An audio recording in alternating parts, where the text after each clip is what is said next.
Welcome to the Baseball Insiders, the show where I'll make sure to stare directly into Robert Murray's eyes the entire time instead of looking sideways for even 1 second so that nobody is suspicious of me. I'm Adam Weinrib alongside Robert Murray, of course, FanSided's MLB Insider, and we have passed a milestone. We thank everybody for joining us every Monday and Thursday at 3:30 Eastern, and if you're not joining us on video, we thank you for joining us on your preferred podcast platform where we are also available in audio only. But today on the stream, this is the first ever live stream where we are past the 1,000 subscriber mark. We did it. Robert Murray, we're going to stop here, right? We're going to stop trying to get anybody to subscribe. And we're good at 1,002, right? We can just cut it out. Yep, I'm done recruiting. We're 1,002. We've reached our limit. Just kidding. No, we're going to try to rack them up here, aren't we, Adam? And if you're here and you haven't subscribed yet, you want to be a part of racking it up, welcome to the show. We'd be welcome. We welcome you. We're happy to have you. We are going to be talking today, of course, about the Yankees and Blue Jays narrative that have taken over all Major League Baseball discourse this week. I just did a Yankees podcast. If you want to hear me talk about it with it in a more unhinged tone, I recommend you try out that. But if you're a Yankee fan, you'll enjoy that podcast. If you're a Blue Jays fan, you will not. But I've been excited to talk to you about it, Robert, because I feel like most specifically, without going into the nitty gritty, without going into who did what, and yes, we will talk about Domingo Germán, that part of the whole thing, which is all caps cheating. That's cheating, and he's been suspended for it. The Aaron Judge of it all, I think there were a lot of responsible parties here. I think a lot of people were being irresponsible. I was very disappointed in Blue Jays management. I was surprised with the way that manager John Schneider handled all of this. All of this is to say, I think we've been a little Astros poisoned lately. And I think everybody looks at every situation that's just good old-fashioned gamesmanship, and all of a sudden it's viewed in this Astros lens of cheating in the same way. Never mind that PitchCom exists now. Never mind that it's harder than ever to get signs. Just every little tell, every tipped pitch is suddenly viewed as this massive cheating scandal by the aggrieved party. So I guess what I'm trying to ask here is, how much time should Aaron Judge be spending in jail? Life in prison. Yeah, I was worried you'd say that. I thought that might be the case. Yeah, no, just kidding. Everything that he ended up doing, what Aaron Judge did was perfectly legal. Jay Jackson, who was on the mound for the Blue Jays, was tipping his pitches. He even admitted so. And the Yankees' first base coach had a perfect view of it and was able to relay that to Aaron Judge. That has been done. It's been done for decades. It's been done for as long as I've been alive, as long as my dad's been alive, as long as my grandpa's been alive. Like, it's just part of baseball. And it's unfortunate that the Astros' situation has kind of muddied that a bit. Just because, like, what the Astros did was totally illegal. What Judge and the Yankees did, totally fine. They were able to get a competitive advantage doing it the right way. They did it, and boy, did Judge, he punted that ball to the moon. Like that, I don't have any issues with it. The Blue Jays shouldn't have any issues with it. The Yankees did nothing wrong. I think what I have issues with is not, look, if I get my position, if I give my positioning away, Will Middlebrooks sort of went into this, talked about Alejandro Kirk setting up on the outside part of the plate every single pitch with his leg down on the dirt, sort of giving away the location of the slider. Meanwhile, you got Jackson tipping the pitch. And so you have Judge being able to spit on these balls that fall outside because he knows where they're going to be and he knows what they're going to be. Then he gets a hanger in the middle of the plate. So that's sort of how it all got translated. I have no issue with the Blue Jays being upset that they allowed that to happen, right? They should be frustrated. They should be frustrated that in a 6-0 game, they let their guard down a little bit and they allowed the Yankees first base coach to pick up on something, and Kirk is sliding over. They know where the ball is going to be and they know what it's going to be. It should frustrate them, but they spent a lot of time blaming the Yankees coaches for standing outside the coaches' boxes down the lines, while the Jays coaches were photographed repeatedly outside those same boxes. And then in the middle of the second game of the series, which, oh, by the way, Judge won again with a late tie-breaking home run, you had Schneider and company getting out of the dugout and screaming because they noticed in the third inning the coaches were outside the box again. Coaches never stay in the box, and they mostly avoid the box because players hit the ball 120 miles an hour these days, and they want to stand somewhere where they're less likely to get hit by a baseball. I had a problem with how much complaining and snitching to Major League Baseball and going, we're going to talk to MLB and see if they have an issue with the coaches and where they're standing. That's just grandstanding. That's obscuring the real issue here. Oh, that absolutely is. And it's petty. It's like, I don't understand it. And the Yankees and Blue Jays, they're better than that. And the fact that they had John Schneider call one of the Yankees coaches fat boy. Yes. What the hell? That it was too much. It was just totally pointless. And it took away from what was a great series. Like that was a highly entertaining series. I mean, even without that little brouhaha. I mean, I don't even know if that's what you want to call it. But it was, it took away from that entire series. And it kind of felt like watching that, maybe, was it a rivalry before in your eyes? I'm going to be honest. I don't know. I think Toronto has had a weird time defining this rivalry, and they really want to be a part of it. And maybe this was all a concerted effort, but to get a rivalry going. But it does feel like the two teams' trajectories have never totally lined up. Like 2015, when Toronto was their last peak with the David Price trade and Encarnacion, Batista, Donaldson, like that team, when they were developing in 13, 14, 15, the Yankees were weak, and they were just sort of, I mean, they'd come into the Bronx, they'd stomp them. The Yankees would go up there, they'd stomp them. The Yankees would occasionally win a couple, but you look at the lineup, and the Blue Jays looked more like what the Yankees had historically. Like they had this ridiculous meat of the order. They made the huge trade deadline acquisition in Price. And so 2015, they technically stormed back and took the AL East from the Yankees, but that was an overperforming veteran Yankees team. And that was a Blue Jays team that went the extra mile. That's the closest they'd ever been to really lining up their two courses of action. But yeah, last year, there's been a lot of Blue Jays talk for a while. It's in the comments, Vlad saying they're the easiest team to beat in baseball. Vlad this year saying, I'll never sign with the Yankees, even if I'm dead, and then doubling down on it. Vlad, and yes, by the way, we will get to the Herman stuff in the comments. Don't worry about it. We're on Domingo Herman, sadly. Alec Manoah, we got a trade. Ooh, go for it. Baltimore Orioles and the Royals have just made a trade. Let's see. I don't know if let's see.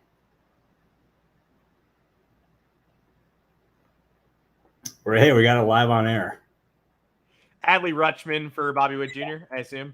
Robbie Glendinning is being traded to the Orioles. He's reporting to AAA. There we go. I'm tweeting it right now. Well, there you go. 27-year-old third baseman from Perth, Australia, I believe. Yeah, dude. We've been talking about that for ages. You and I have been sitting on that one for at least a month. Feels good. It's very ironic that it comes right when someone is asking me if I'm going to talk about the Domingo Herman thing. And I'm like, I promise I will. But then we're like, no, actually, we're going to talk about the Glendinning trade instead. That's huge, though. That's the only thing you can get you can only get that on Baseball Insiders. You're not going to get that broken anywhere else. No, exactly. I'm going to tweet this real quick. Yeah. But the Blue Jays like want to be a part of this. Alec Manoah this offseason, and Alec Manoah probably regrets putting himself at the center of any of this stuff based on the way his season's going. But he said Garrett Cole is the biggest cheater in Major League Baseball history, and it was on like Serge Ibaka's cooking show. And then this year he was kind of like, well, what did you want me to say? Like if I hadn't said that, he would have fed me bugs or whatever. But it's just everywhere you look, it's this modern Blue Jays team wants a part of the Yankees. They want a piece of the Yankees. Vlad Jr. last year, when they win a game in September and prevent the Yankees from clinching, yells, "This is my house," walking around the field. And like, that's cool. That's fine. But then the Yankees won the next 4 games against the Jays. It's not exactly defending your house in Toronto. And the Jays do punch back yesterday, right? They get a Danny Jansen walk-off home run. You're right. I don't think this has quite been a rivalry yet. I think this series is maybe going to go a long way towards starting that rivalry. But what I do know is that before, I don't know how much Aaron Judge was engaged in the creation of a Yankees-Blue Jays rivalry, And now I know that Aaron Judge, the Bear, has been poked. He homered to extend the lead to 7-0 in the first game. That game ultimately kind of went down to the wire and finished 7-4. He wins the controversial game with a 2-run home run off a maple leaf, which is the most symbolic place you can hit a home run that beats a Canadian team. You're not going to get more on the nose than drilling a home run off a maple leaf. So all I have to say is I think this is now becoming a rivalry. And Vlad Jr. and Manoah were already all the way in on poking the Yankees. Now Aaron Judge sort of said, all right, now you cross the line, and now I'm awake too. Like when you play the Yankees, I'm here. I want to beat you as much as you want to beat me. No, exactly. And sorry, I'm a little bit distracted from that entire thing. But that was something we've been talking about for a while. So it was kind of cool that ended up having that happen. But hopefully we have some bigger ones come toward the trade deadline. So that would be even more exciting. But anyways, what were you saying, Adam? Well, let's move it to the Herman stuff, because I think I was just justifying the fact that this probably is becoming a rivalry. Yep. Obviously, a burner is upset. The Tampa Bay Rays stranglehold on the division. Stranglehold. Word me. Put me in the dictionary. Stranglehold. It's getting a little lighter by the day. It's suddenly only, if the Orioles can rally back here, it's just going to be a 2.5 game lead, I believe, although I'm not sure that they will. Bottom line, way too much attention was paid in this series to cheating that never happened. And the Blue Jays announcers creating cheating out of thin air and kind of talking about, just them saying, I'm not saying, I'm just saying. And then the post-game and pre-game guys saying they should drill Judge, and way too much swirling over there. In reality, Domingo Germán did cheat in the second game of this series, but the Yankees had a real disadvantage because he was caught with sticky stuff for the second time in a month. It was just a month ago with the same umpiring crew. He got caught against the Twins, for some reason did not get ejected. Now he's been ejected, suspended for 10 days, and cannot be replaced on the roster. And to add insult to injury, Ian Hamilton, one of their best relievers, comes in to clean up that mess and leaves with a stiff groin, and now he is on the injured list. I suspect I know the answer, but I am kind of wondering, this is a pretty big, this is a bad move by Germán. This is foolishness. The fact that he does not have the awareness to be more careful after getting away with it the first time is embarrassing. Puts his team in a bind with, another 5 games after the suspension without an off day, then one off day and they go face the Orioles. Yep. Is there any chance this is the last straw for him with this team, or at least fractures the relationship somewhat? He's going to have to be very careful moving forward, because he's going to be watched pretty carefully here by umpires. And if he's got a history now, and that's going to end up following him until he can end up clearing his name. And that's going to require just being very careful with that. But I don't think that the Yankees are going to end up being in a position where they can move on from him. I don't think that's necessarily something they can do because they're really struggling for pitching depth. He's someone, when he's on the mound, he's pitched very well. He's got good numbers, and he's had a 3.7, 3.8 ERA this year, somewhere in that ballpark, I want to say. Yeah, let me get you the exact, because he has been pitching well, and I believe he entered that game with 47 Ks in 40 innings. He's down to 3.75. Yeah, so 49 Ks in 48 innings.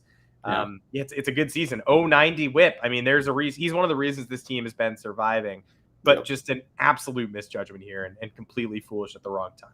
No, exactly. And it's, as I said before, he's going to end up being someone who's watched very carefully, because he's got a reputation now as someone who uses the sticky stuff.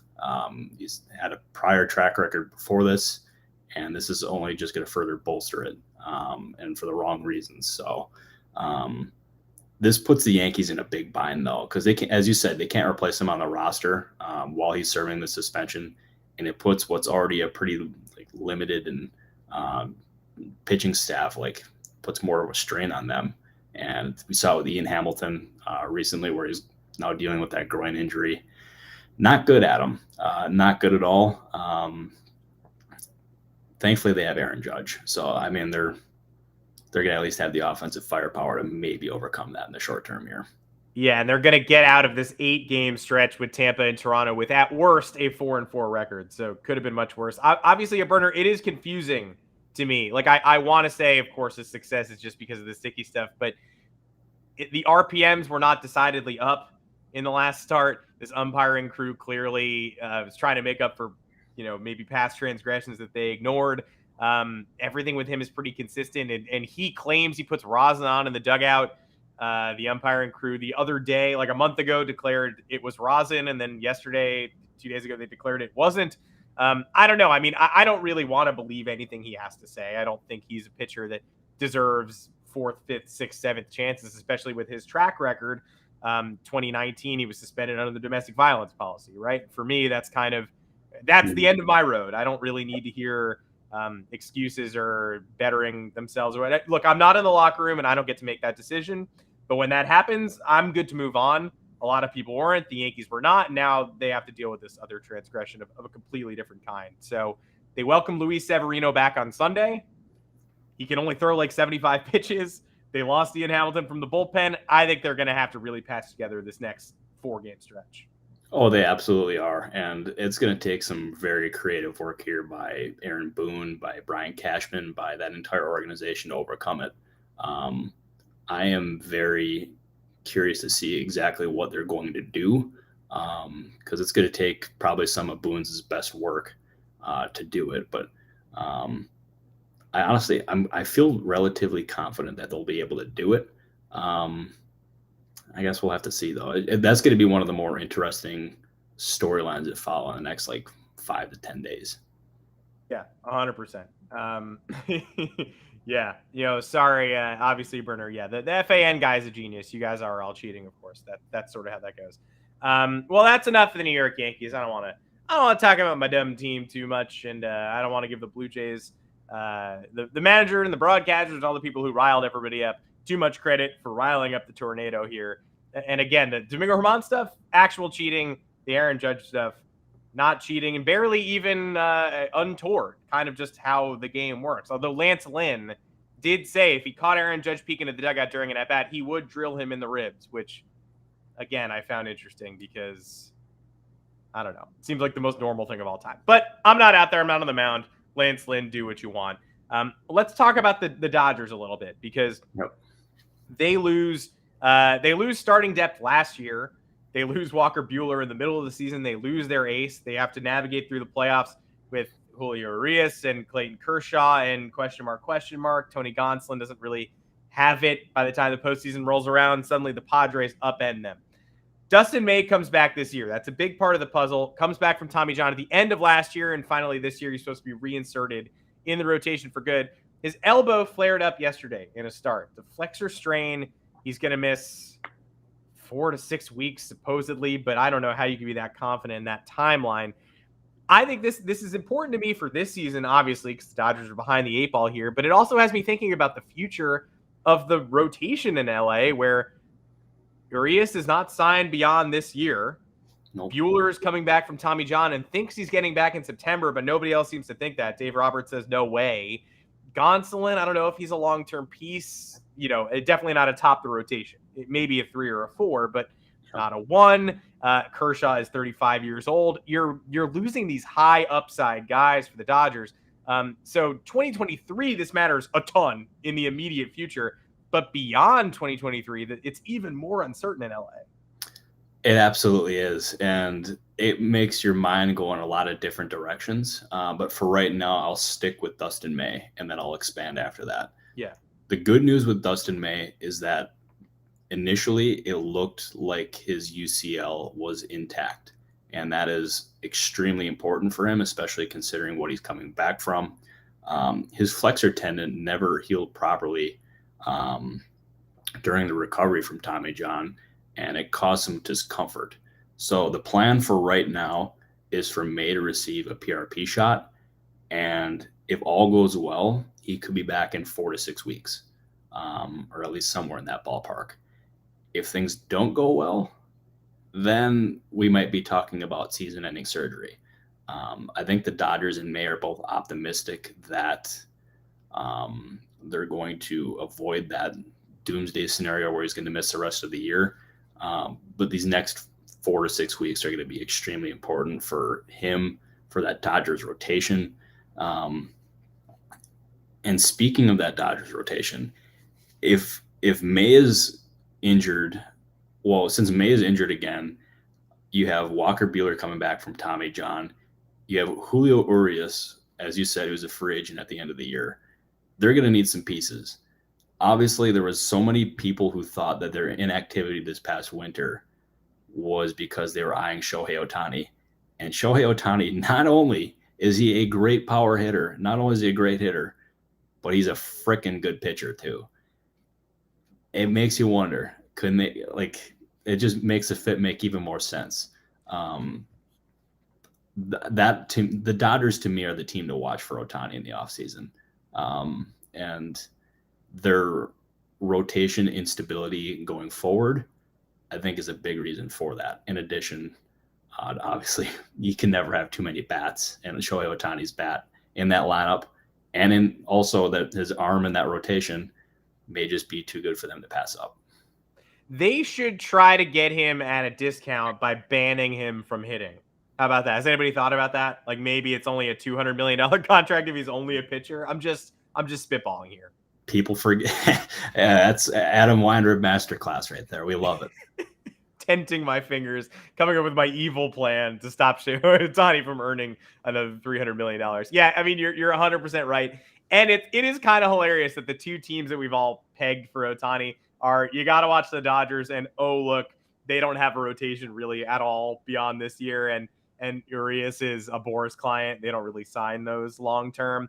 And then the other team is the Mets. And it's like, oh, look, their rotation is also falling apart and is fronted by 240-year-olds. So, like, you know what? It's the need is calcifying for both of those teams. But I agree. The Dodgers payroll is emptier, and it's even more obvious.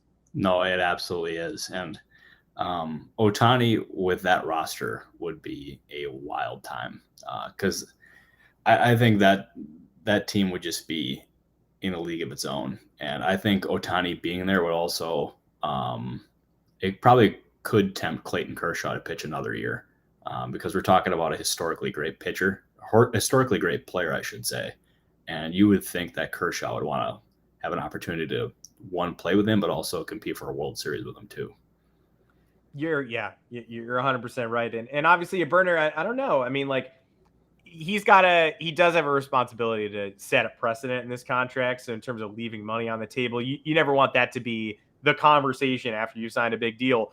But also, aren't the Dodgers both the best situation and the team that will offer him the most money? You'd have to think. Yeah, absolutely. And plus too, it's interesting with that's a good question, Mr. Obviously a burner. Sir. Because CAA is who represents Ohtani. And they had Trey Turner turn down $50 million less to sign with the Philadelphia Phillies. He was offered like $350 million from the San Diego Padres, but wanted to be in Philadelphia, and ultimately signed with the Phillies for $300 million. They also represented Brian Reynolds. They did that extension with the Pirates, and I think Reynolds realized that if he got on the open market, he would have made a decent amount more.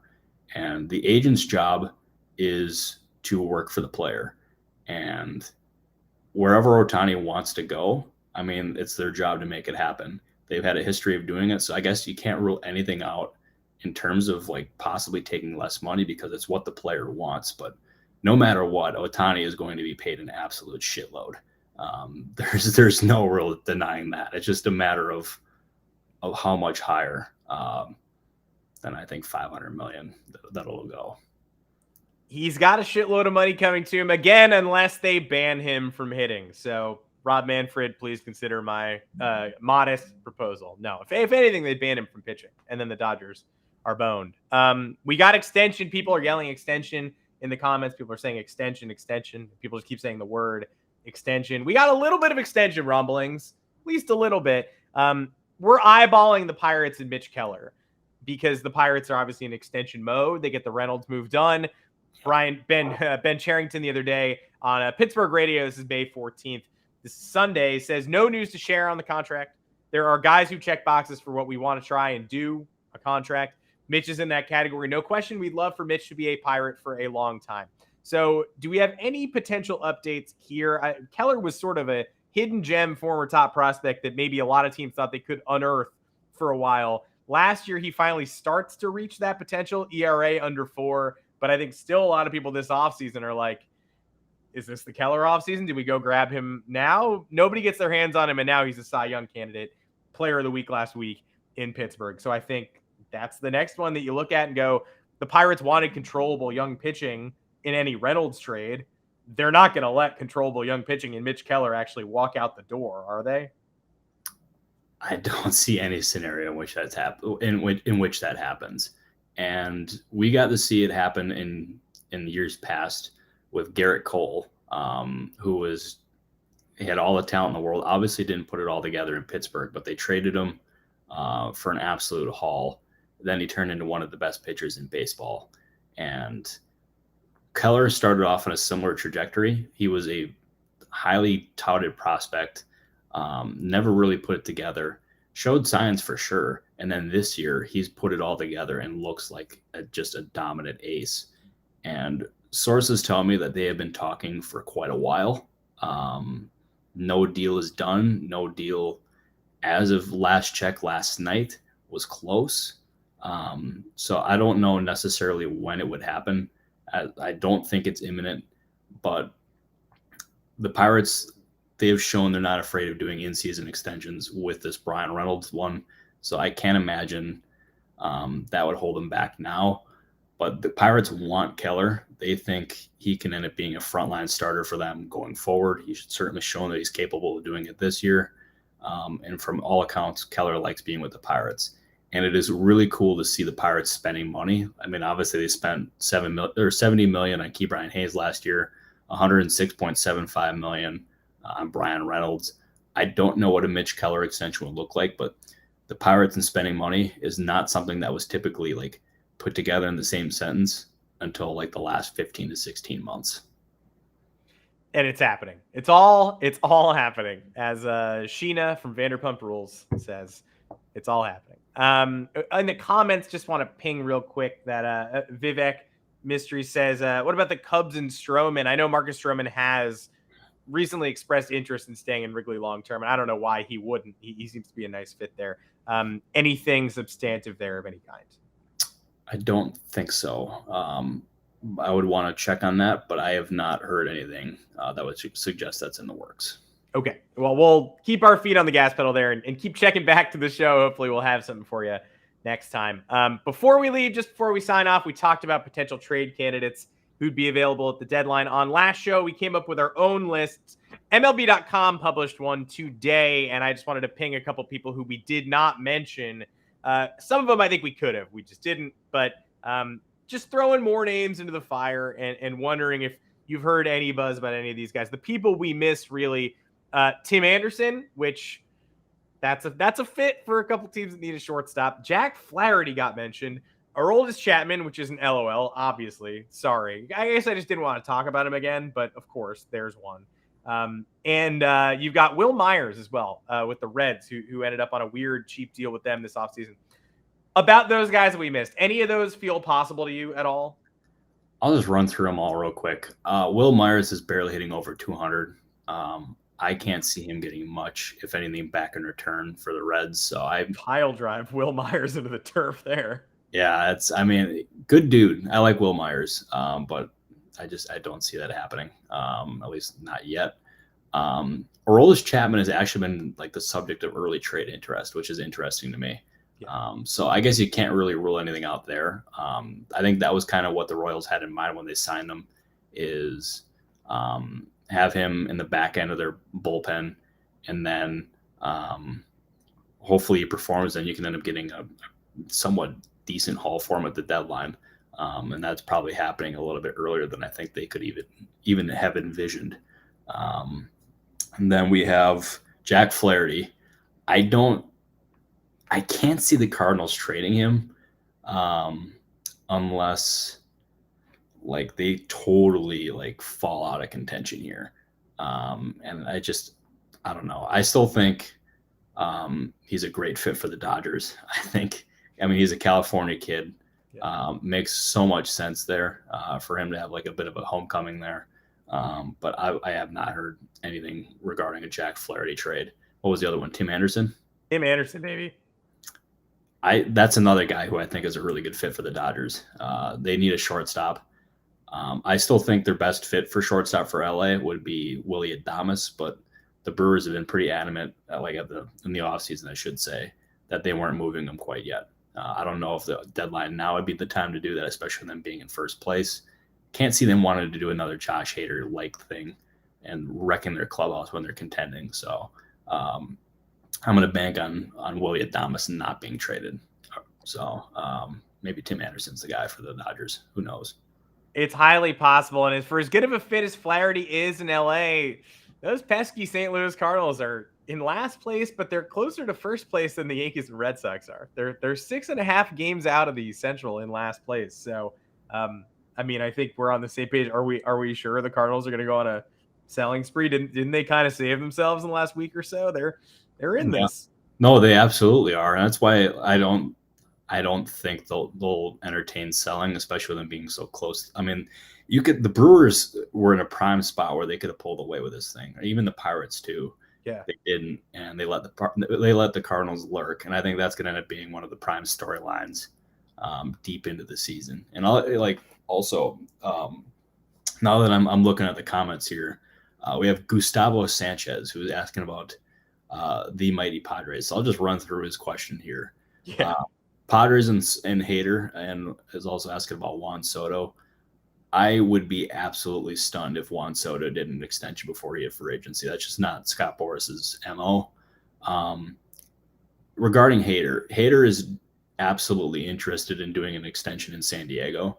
I think they've had some conversations in the offseason, but that being said, as of last check, I checked about 3 weeks ago, I want to say, I heard nothing was cooking. So maybe something has happened like during that stretch. I don't know, but I would not get your hopes up there.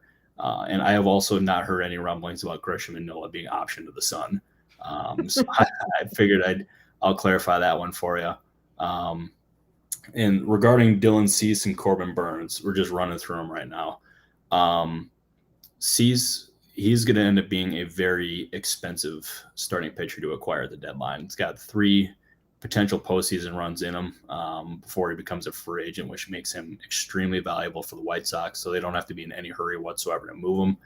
But you got to imagine these teams are going to end up checking in on him, seeing what the price is going to be for Rick Hahn to possibly move on from him.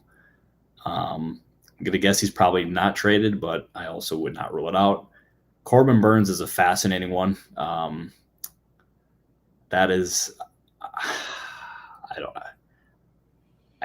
I don't think the deadline now is the time for him to move, but the offseason maybe. That's going to be a fascinating one because he's going to be due for a big contract here soon. And he recently hired Scott Boras, and you know that Boras is going to be going for top dollar. I think the Brewers ultimately will follow a similar model with Burns that they did for Hader. That's going to be a really difficult one to sell on that fan base for sure, though. Well, there's a ton to stay in tune with in the second half. The Padres have a lot they got to get done. And I'm not going to lie to you. I'm still riding on my beautiful 3-leg parlay. The Padres to win the NL West, the Cardinals to win the NL Central, and the Astros to win the AL West. I could cash out now, according to FanDuel, and get 14 cents. But I tell you what, I think I'm going to let it ride. Wait, what'd you put down on it? $3.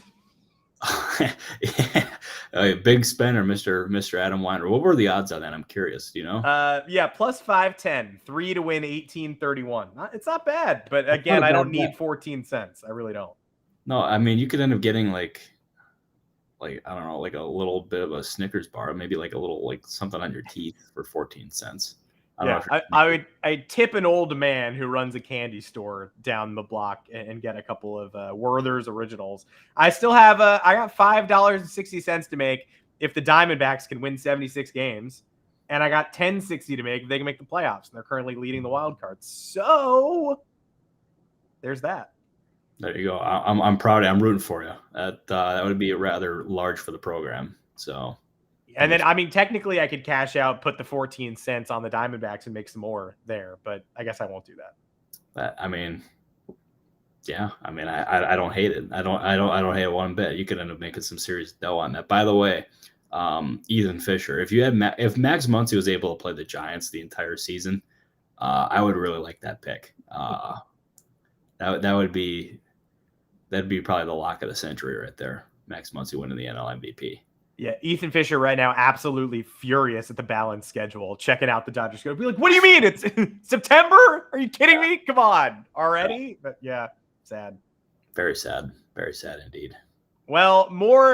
This isn't where you come for bets. This is where you come for the baseball chat, and we hope we delivered. And I hope I stayed calm enough talking about the Toronto Blue Jays slandering the 2022 AL MVP. And then not slandering Domingo Germán, who deserved to be slandered. One is cheating, one is normal. But if you want to talk to me about it, feel free to come get me at my handle at Adam Weiner. But you can come see us every Monday and Thursday, 3:30 Eastern. Next Monday, we'll be right back here talking baseball, talking the weekend. Hopefully things go nuts. Hopefully we get some extensions, because there's nothing more fun than dishing on extensions, except dishing on trades, except, dishing on deadline, dishing on offseason, dishing on hot stove. Obviously Burner Manoah should probably look into being the biggest cheater in baseball history. It helped Garrett Cole and it helped Aaron Judge as well. So there's nothing wrong with looking into the fine art of cheating. Robert Murray, thanks so much for talking me through this. This was exactly what I was hoping it would be, and I appreciate you being here, my man. Hey, I appreciate you being here. Thank you for putting up with me as I was reporting that trade earlier. It's a fun time. When I got that text, I read that as a different name, and my heart just was. But still, it was good to break one on the Baseball Insiders. We appreciate all you guys tuning in for 1,000 subscribers. That is something that we've been working very hard toward. And all joking aside, we really appreciate it. So thank you guys very much. Yes, seriously. Take the next step with the 1K. We promise you the content will not change. We're not just going to be rolling around in money now, dumping it out of bags like Scrooge McDuck. We're still bringing you baseball news, rumors, etc. Thanks to everybody in the comment section. Very active comment section today. We could not do the show without all of you. We will be back doing this show next week, Monday. That was just a big circle. But this is how our goes. I wasn't going to say it, but yeah. That was it's just a big old thick circle. Nobody's heart looks like that. We'll be back Monday at 3:30 Eastern for everybody. Take care, y'all. Thank you, everybody.